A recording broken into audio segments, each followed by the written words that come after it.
John Holt is my educational thinker.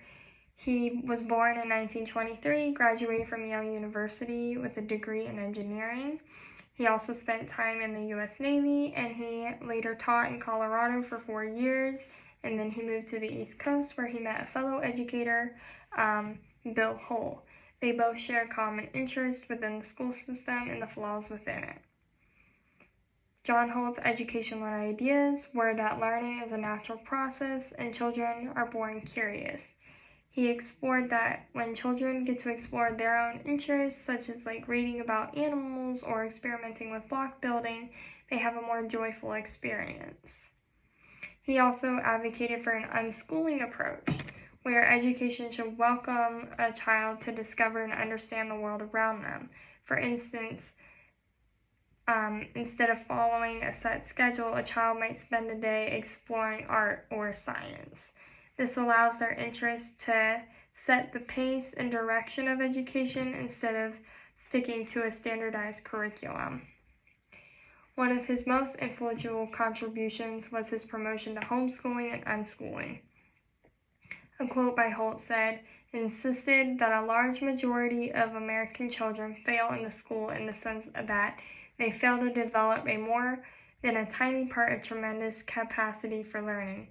Instance, progress, understanding and creating with which they are born and which they have made full use during the first 2 or 3 years of their lives." He created a book called How Children Fail and How Children Learn. He introduced the idea that learning outside a traditional classroom could be more beneficial and have a bigger impact. He encouraged parents to trust their children's ability to learn independently and at their own pace. For example, you can learn through math concepts by cooking or playing games at home. Therefore, fostering environments that support natural learning instead of forcing schedules and content. His educational impacts. Holt worked to help popularize homeschooling and unschooling movement, providing families with alternative approaches of education. For example, by his books, How Children Fail and How Children Learn, he encouraged families to trust their child's natural motivation. Holt believed that in time, the homeschooling movement will do more to change schools than anything I ever did when I spent most of my time talking to schools. He supported families and emphasizing the importance to test their children's ability.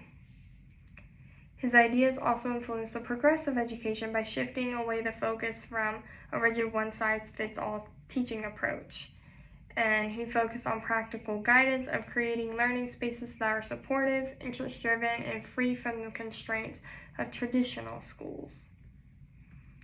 He inspired educational reform by encouraging parents to take a more active role in their child's learning and challenging educators to rethink the purpose and methods of the schooling.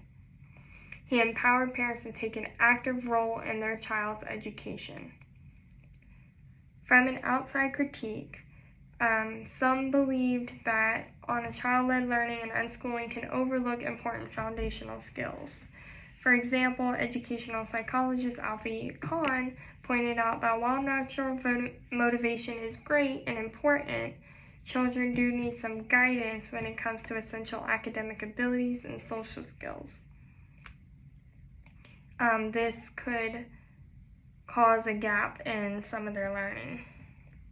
From my perspective, Holt's emphasis on natural learning and trust in children's motivation is inspiring, but like I said, it could cause some gaps in their learning or uneven progress, especially if parents aren't sure how to support their child. Or if the child struggles to stay motivated independently.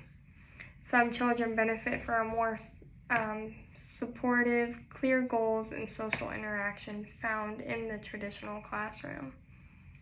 I believe that a more balanced approach that combines Holt's child-led learning with thoughtful adult facilitation could better serve diverse student needs. While his ideas sparked valuable educational reforms and empowered families, it is important to consider the practical challenges and the needs for balance from freedom and guidance to ensure that all children thrive.